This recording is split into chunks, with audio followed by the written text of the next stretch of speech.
कौन सी ऐसी सर्जरीज हैं जहां रोबोट के बिना नहीं हो सकता? नहीं, ऐसी कोई सर्जरी रोबोट के बिना नहीं हो सकता। रोबोट के बिना करने में मुश्किल ज्यादा हो सकती है। रोबोट के बिना करने में पोस्ट ऑपरेटिव डिस्कम्फर्ट, कॉम्प्लिकेशन ज्यादा हो सकते हैं, और ये बहुत कॉमन है यूरोलॉजिकल सर्जरीज के साथ। तो रोबोट को आपने वहीं पर, रोबोट के हाथ दर्द नहीं होते तो उसको वहीं होल्ड कर दिया, आप अपना रिलैक्स कर सकते हो, आप चाय पी सकते हो और आप दोबारा कर सकते हो। प्लस सबसे बड़ा है कि ज्यादा सर्जन्स की जरूरत नहीं होती। एआई देके बता देता है कि इसमें यहाँ पर ब्लीडिंग है या फ्रैक्चर है, इंसान की जरूरत खत्म हो गई। ये चीज आएगी आगे जाके।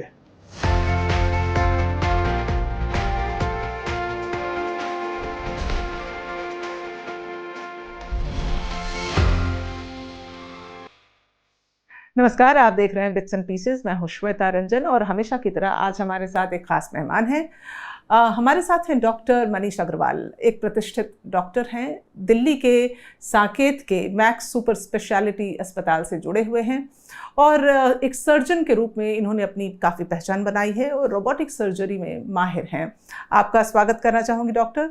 ये कार्यक्रम उन दर्शकों के लिए जो रोबोटिक सर्जरी के बारे में बहुत कम जानते हैं, या फिर वो लोग जो जब अस्पताल जाते हैं तो जब उनके सामने ये ऑप्शन आए कि ट्रेडिशनल तरीके से सर्जरी करानी है या फिर रोबोटिक सर्जरी करानी है रोबोट के माध्यम से, तो डिसाइड नहीं कर पाते, या तमाम तरह के मिथ जो हैं दिमाग में लेकर रहते हैं। तो उनके लिए ख़ास तौर से ये प्रोग्राम हमने डिसाइड किया है। आपका स्वागत है। Good evening. मैं चाहूँगी कि दर्शकों को पता चले, हमारा मकसद ये है आपको इस कार्यक्रम में बुलाने का कि रोबोटिक सर्जरी को लेकर वो अवेयरनेस जिस तरह की होनी चाहिए वो नहीं है। क्या है ये, कितना आसान बना रहा है ये हमारी ज़िंदगी को, ये मैं चाहूँगी आप विस्तार से बताएं। रोबोटिक सर्जरी एक सर्जरी करने की टेक्निक है। सर्जरी तो कुछ चेंज नहीं होती है, सर्जरी हम वही कर रहे हैं 50 साल से। पर वो सर्जरी पहले हम लोग ओपन सर्जरी करते थे, हम लोग पेट में चीरा लगाते थे और अंदर जाके जो भी इंटेस्टाइन है, अपेंडिक्स है, गॉल ब्लैडर है, हर्निया है, बाउल है, उनको सर्जरी करने के लिए हमें पेट खोलना पड़ता था। उसके बाद धीरे धीरे डेवलपमेंट हुई तो आई लैप्रोस्कोपिक सर्जरी, जिसको कॉमन टर्म में की होल सर्जरी कहते थे। वो भी बहुत आसान था। वो की होल सर्जरी आने से एक सर्जरी में रेवोल्यूशन आया। अब वो बड़े बड़े कट लगना, पोस्ट ऑपरेटिवली हॉस्पिटल में रहना, इन्फेक्शन, हर्निया, 1000 तरह की प्रॉब्लम्स का होगी। और वो सर्जरी अभी बहुत सालों से बहुत सक्सेसफुल चल रही थी, पर उसमें कुछ लिमिटेशंस थी हमारे पास। जैसे कि वो हमारे को 2D विजन देती थी।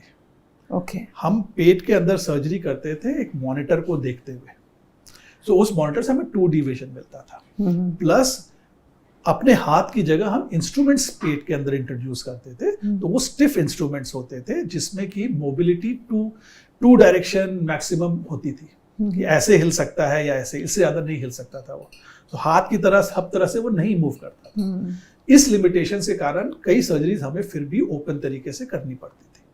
अब उसके बाद अभी कुछ सालों से रोबोटिक सर्जरी आई है, which is a improvement on laparoscopic surgery. Basic concept same ही है कि हम पेट के अंदर की सर्जरी कर रहे हैं और हम इंस्ट्रूमेंट्स पेट के अंदर डाल रहे हैं, मॉनिटर में देख रहे हैं और एक किसी काउंसिल पे बैठ के कर रहे हैं। अब हम वो इंस्ट्रूमेंट्स नहीं पकड़ते हैं। पहले पेट के अंदर का इंस्ट्रूमेंट सर्जन पकड़ता था और ऑपरेट करता था। अब सर्जन की जगह रोबोटिक आर्म्स है, वो इंस्ट्रूमेंट को पकड़ते हैं और हम अलग से साइड में एक कंसोल में बैठ के उन आर्म्स को कंट्रोल करते हैं।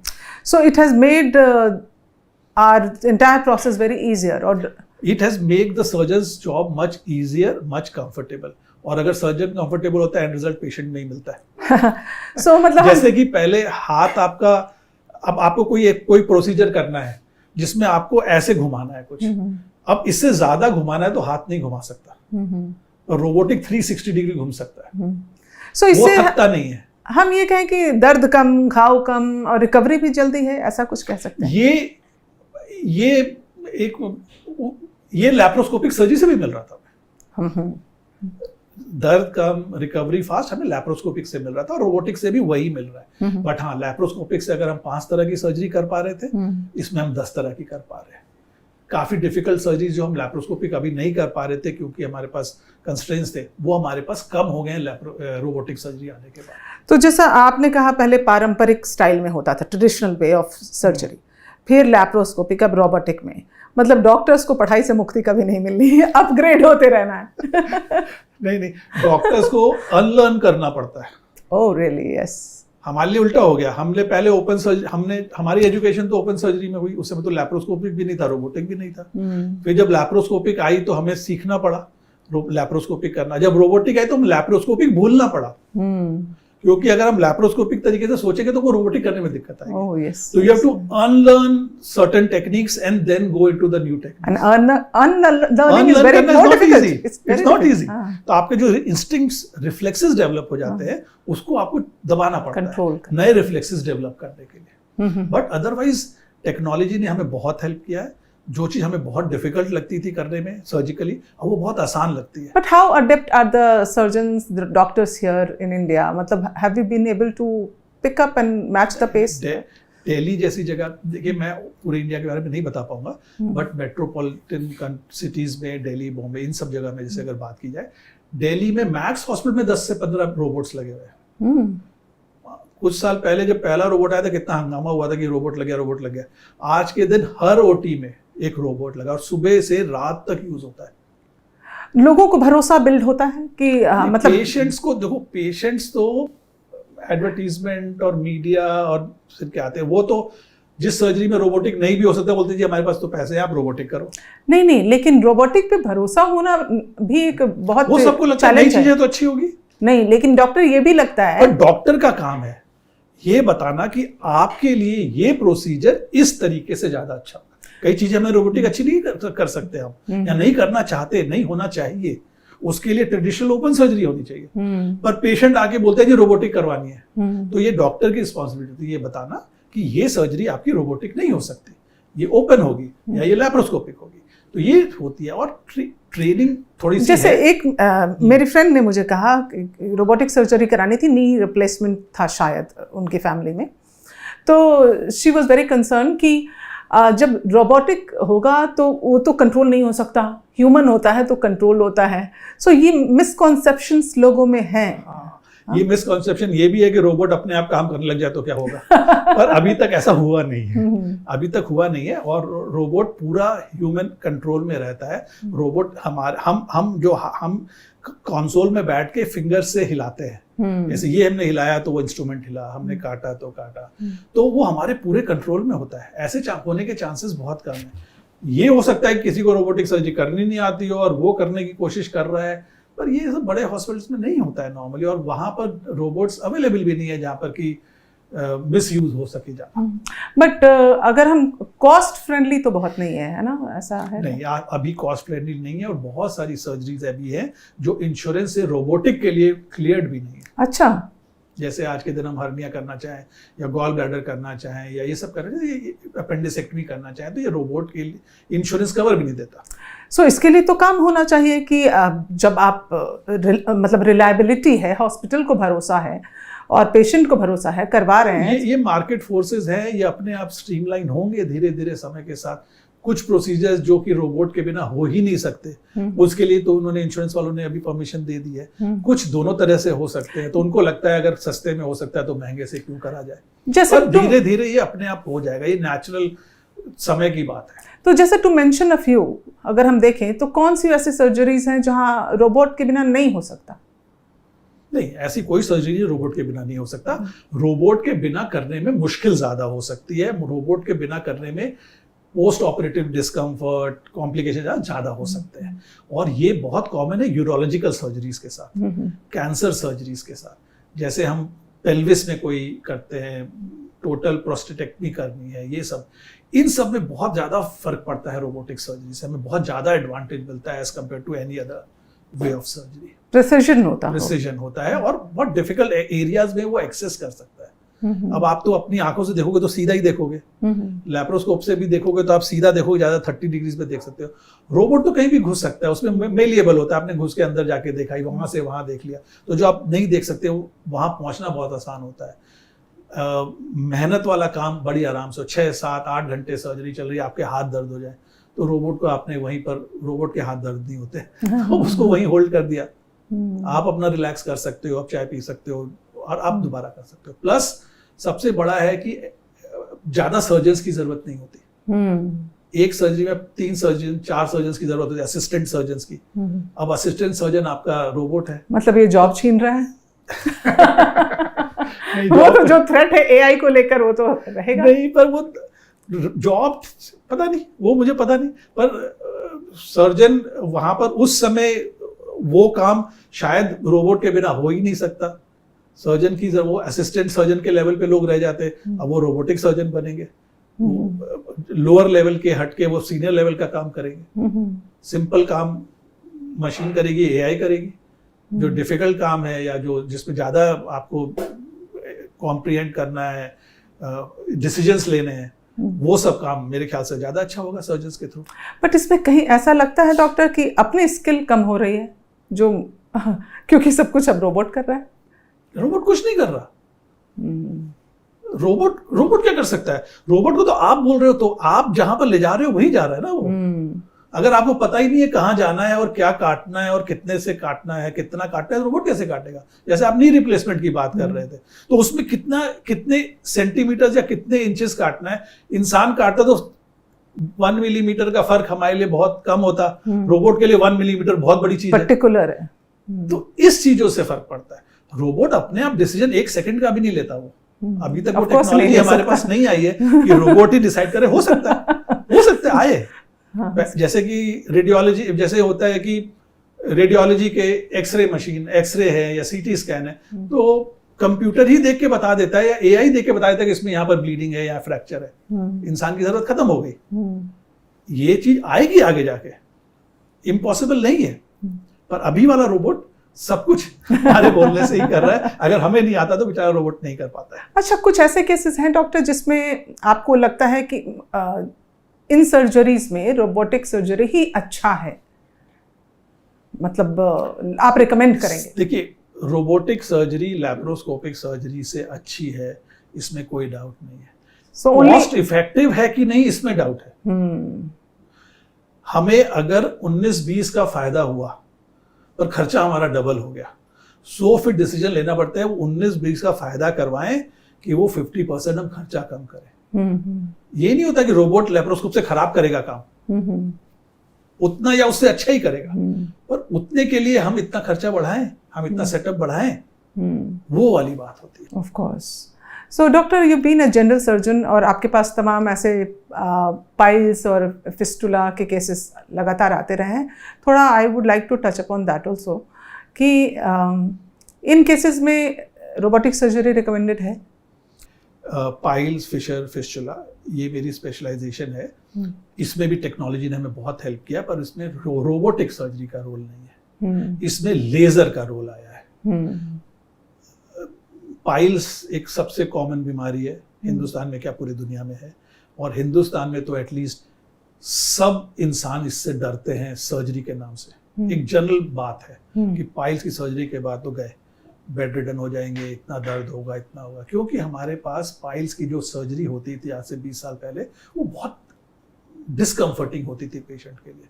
तो जिसने भी करवाई उसके एक्सपीरियंस देके सारी अड़ोसी पड़ोसी सब उससे भागते थे। पर अभी लास्ट 5-10 साल में हमारे पास बहुत अच्छी न्यूअर सर्जिकल एडवांसेस हुए हैं, नॉट सर्जिकल टेक्निक, टेक्नोलॉजी के कारण, जिससे यही चीजें बहुत आसान, बहुत डिस्कम्फर्ट खत्म करने वाली और अर्ली बैक टू वर्क वाला आ गया। उसमें लेजर है, स्टेपल्स हैं, बहुत चीजें हैं। तो इसमें डॉक्टर, जो एक मुझे लगता है कि बहुत बड़ी वजह, जैसे आप कह रहे हैं कि बहुत ज़्यादा लोग इससे सफ़र कर रहे हैं, शायद एक एम्बैरेसमेंट जो टैग जुड़ा हुआ, टैबू, स्टिग्मा जो कह लें, हाँ, कि लोग अभी भी उससे बाहर निकल पाए? नहीं निकल पाए। 50% पॉपुलेशन फीमेल्स की है, 90% सर्जन्स मेल है। बीमारी फीमेल्स मेल्स को बराबर ही होती है या हल्का सा फीमेल्स को ज्यादा ही होती है।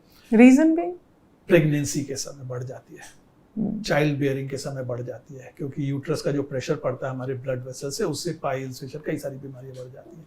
सो वो पेशेंट जो है वो अपने गायनेकोलॉजिस्ट के पास चले जाते हैं डिस्कम्फर्ट, पर वो ट्रीट नहीं कर पाती है, सर्जन के पास भेजते हैं, उसमें हमको शर्म आती है। तो जब शर्म आती है और सुना हुआ भी होता है कि बड़ी डिस्कम्फर्टिंग होती है, तो फिर वो जाते हैं बाबाओं के पास और झोला साहब डॉक्टर्स के पास।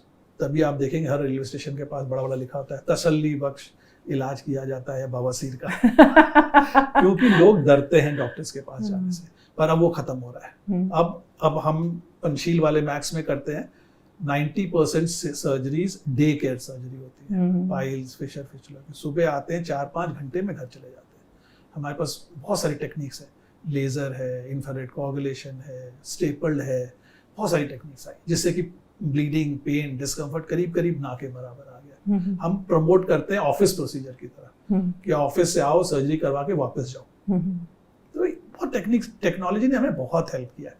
और जो सर्जरी हम एज अ स्टूडेंट या जब हम अर्ली स्टेज में थे, हम लगता है ये सर्जरी हम कभी नहीं कर पाएंगे, क्योंकि हमें बहुत मुश्किल लगती थी वहाँ उस जगह जाके सर्जरी करना, बिना कुछ नुकसान करे, इंजरी ना हो, ब्लड वेसल ना टूटे, इंटेस्टाइन ना फटे। वो अब हम कर पाते हैं क्योंकि हमारे को वहाँ पहुँचना बहुत आसान कर दिया लैप्रोस्कोपिक, अब रोबोट ने। तो टेक्नोलॉजी सर्जन्स को हेल्प कर रही है, हर तरह से हेल्प कर रही है। ज्यादातर केसेस पाइल्स या इन बीमारियों के इसलिए बढ़ते हैं क्योंकि लोग शुरू में छिपाते हैं, सामने नहीं आते, बोल नहीं पाते, ये वजह होती है। देखिए, बहुत ही कॉमन बीमारी, अदरवाइज भी सबको होती है, बट हाँ सही समय पे इलाज हो जाए तो सिंपल मेडिसिन से या लाइफस्टाइल चेंजेस से ठीक हो सकता है। पर जब वो नहीं कर पाते, डॉक्टर से डिस्कस नहीं कर पाते, तो वो बीमारी अपने घर के नुस्खे जो थोड़े बहुत चलते हैं उससे ठीक हो जाए तो ठीक है, ये तो बढ़ जाते हैं। फिर वो थोड़ा लेट स्टेज में आते हैं तो फिर then we have to resort to surgery और थोड़ा सा एक्सटेंसिव ट्रीटमेंट करना पड़ता है। और लाइफस्टाइल चेंजेस, आजकल हमारा लाइफस्टाइल ऐसा हो गया कि हम प्री डिस्पोज हो गए इन डिजीज से। एक भगवान ने इंसान बना के भेजा है कि रात को सोना है, सुबह उठना है, इस समय खाना है, इस समय टॉयलेट करना है। अब शिफ्ट ड्यूटीज हो रही हैं, टाइम चेंज हो रहे हैं, शरीर को समझ ही नहीं आता कि कब सोने का टाइम है, कब उठने का टाइम है, कब टॉयलेट जाने का टाइम है।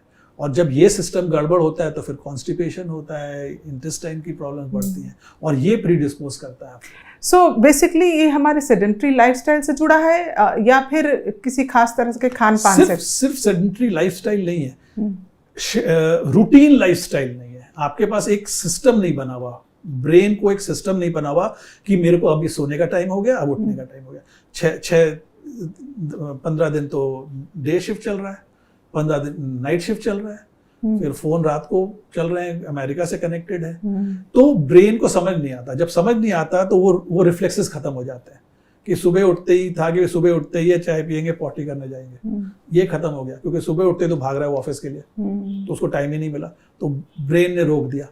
अब जब रोक दिया, बाद में टॉयलेट करने जाएंगे तो वो हार्ड होगा और आप प्री डिस्पोज हो गए। दूसरा, आजकल बहुत कॉमन कहानी, जो सेडेंटरी से बचने के लिए जिम जाते हैं। अब जिम जाके एक्सरसाइज करें तो ठीक समझ में आता है, पर जिम में जाके ये वेट लिफ्टिंग करते हैं और बॉडी बनाने के चक्कर में प्रोटीन पाउडर खाते हैं। ये I was going to come to. So this protein powder has become a biggest menace. अब आप प्रोटीन खाओ, हम मना नहीं कर रहे, प्रोटीन खाना बहुत जरूरी है और बहुत अच्छा है, पर प्रोटीन आपके बॉडी एक लेवल तक एक्सेप्ट कर सकता है, जो रिकमेंडेड लेवल है। हाँ, तो आप कितना चिकन खा लोगे, ब्रेन अलाउ नहीं करेगा एक लेवल से ज्यादा खाने के लिए। वो पाउडर तो कुछ भी खाओगे, फिर पाउडर ज्यादा खा लोगे, भूख लगेगी नहीं, फिर कुछ और खाओगे नहीं, फाइबर्स जाएंगे नहीं और वो फिर गड़बड़ होगा। So excess protein can lead to protein. मैं तो अपने पेशेंट को एडवाइस करता हूं, जितना प्रोटीन खा सकते हो खाओ। 50 चिकन खा सकते हो, खाओ, वो खा ही नहीं पाओगे। हाँ। पाउडर फॉर्म में मत खाओ। दूसरा, पाउडर, प्रोटीन पाउडर्स जो जिम में मिलते हैं उसके अंदर है क्या, किसको पता है?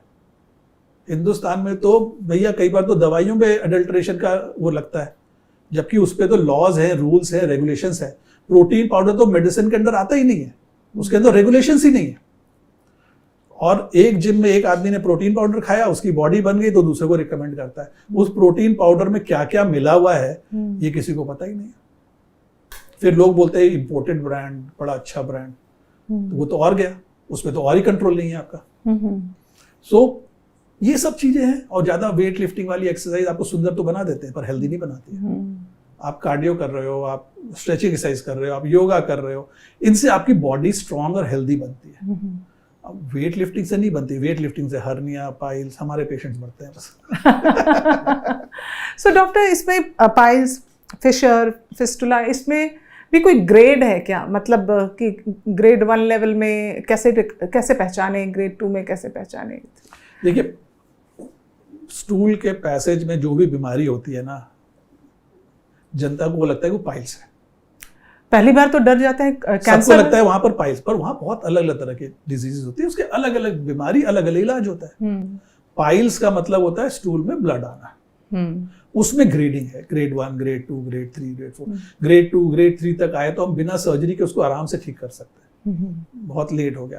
फिशर है, उसकी दवाइयों से ठीक, अगर समय पर इलाज हो जाए, शुरू के 6 महीने में अगर हम इलाज करें तो 90% फिशर्स हमारे बिना सर्जरी के ठीक हो जाते हैं। ऐसा ही तो ऐसे बहुत सारी बीमारियां जिनको अगर हम समय पे ठीक करें तो हो जाते हैं, पर अगर वो बढ़ जाए, सिम्टम्स छुपाते रहो, कुछ समय के लिए दवाई ले ली, रिलीफ हो गया, केमिस्ट से जाके दवाई ले ली, पेन किलर खा लिया, कुछ खा लिया, ठीक हो गया।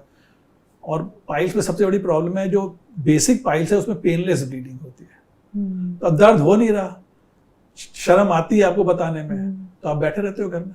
हमारे पास कितने लेडीज आती हैं 4 हीमोग्लोबिन, 5 हीमोग्लोबिन, सालों से ब्लीडिंग चल रही है, डिस्कस ही नहीं करते, घर वालों को नहीं बताते, डॉक्टर्स को नहीं बताते, समय पे इलाज नहीं होता, कोई भी बीमारी बढ़ेगी। So it can lead to मतलब डेडलियर थिंग्स। नहीं, ये कंसेप्ट नहीं है कि पाइल्स का इलाज नहीं है तो कैंसर बन जाएगा। ये सब नहीं होता, पाइल्स ही बढ़ती जाएगी, पर itself is a deadly thing. आपको ब्लड नहीं है तो आप दिन भर वीक फील करोगे, आपकी एनर्जी नहीं रहेगी, हीमोग्लोबिन है ही नहीं, आप ब्रेथलेस फील करोगे, एक फ्लोर चढ़ोगे तो आपकी सांस फूलेगा, क्योंकि ऑक्सीजन कैरिंग कैपेसिटी नहीं है आपके ब्लड में। फिशर बीमारी, उसमें पेन होता है इतना, यू गेट अफ्रेड कि आप सुबह उठ के पॉटी कैसे करने जाएंगे। तो मतलब डिफरेंस क्या है इन सब में डॉक्टर, कैसे? मेडिकल चीजें हैं, आप पता नहीं पॉडकास्ट के लिए सही है कि नहीं है, पर फिशर में पेन होता है, ब्लीडिंग हो सकती है।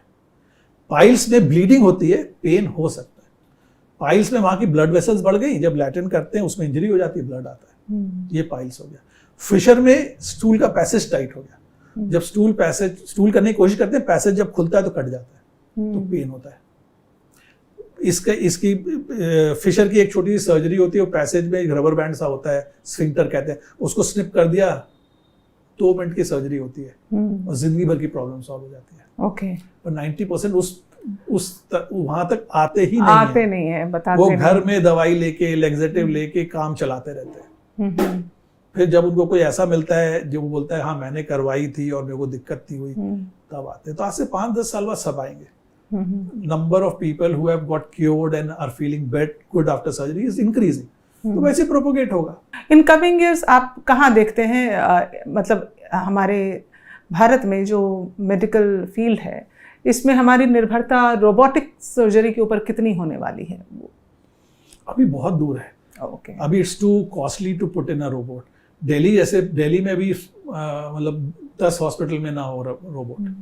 हिंदुस्तान तो बहुत बड़ी। कितना फर्क है कॉस्ट का डॉक्टर? जैसे मान लिया एक लैप्रोस्कोपिक सर्जरी है, अगर हम उसको रोबोटिक से कराएं कितना फर्क आता है? What is the price patient को? Price difference. एक सिंपल सी सर्जरी होती है जो सिंपलेस्ट रोबोटिक सर्जरी होती है, उसमें एटलीस्ट 1 लाख का कॉस्ट डिफरेंस है।